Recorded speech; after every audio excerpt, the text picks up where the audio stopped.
차동백 부동산경제연구소의 김남현 팀장님 나오셨어요. 어서 오세요.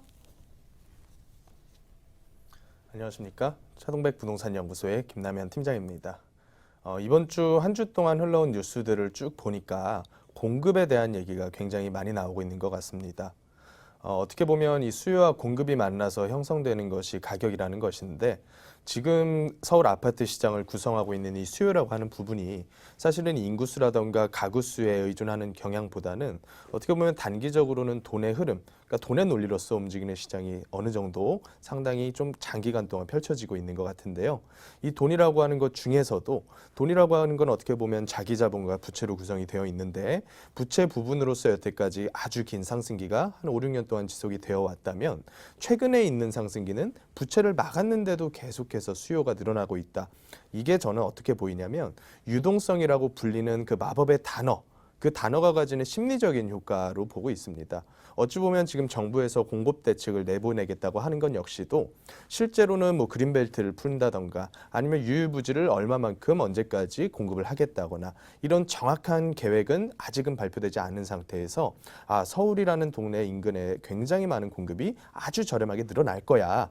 그러니까 아직은 집을 사지 말고 기다려야겠다라고 생각을 하시는 그런 심리적인 효과를 노리기 위해서 계속 공급 대책을 발표를 하고 있지 않느냐 이런 생각을 좀 해봅니다.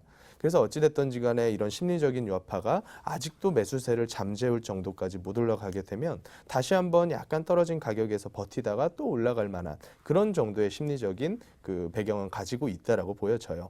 하지만 우리가 주의해야 할 점은 특히나 투자자의 입장에서요.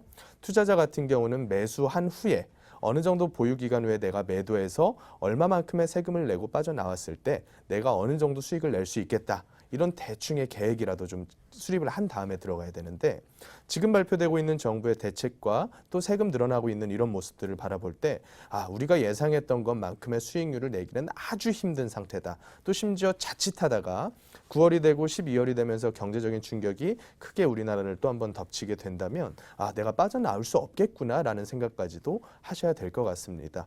그래서 어찌 보면 이와 같은 유동성, 변동성 장세가 적어도 이 코로나 사태가 유지되면서 정부가 지원책을 계속 쓸 때까지는 사람들이 굉장히 심리적으로 많이 흔들리겠지만 어느 정도는 이 질병에 대한 이슈가 정리가 되고 그 후에 후폭풍이 경제적인 여파로 밀려오게 된다면 그때 돼서는 정말로 걷잡을 수 없게 되지 않을까. 실제적으로 우리는 느끼고 있지 못하지만 지방이라던가 이제 서울 외의 지역들에서는 굉장히 많은 자영업자분들과 또 중소기업에 다니시는 근로소득자분들 또 특정 업종으로도만 봤을 때도 코로나 사태로 아직도 그 전에 있었던 어느 정도의 매출 수준의 절반도 회복하지 못한 업체가 정말로 많다는 것을 제가 듣고 있거든요.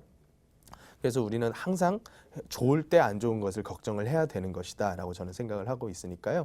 이번 시간을 통해서는 우리 시청자분들의 개별적인 자산을 한 번씩 쭉 돌이켜보면서 우리가 앞으로 어떤 식으로 자산 구성을 해나가야 될지 한번 상담을 해나가도록 하겠습니다.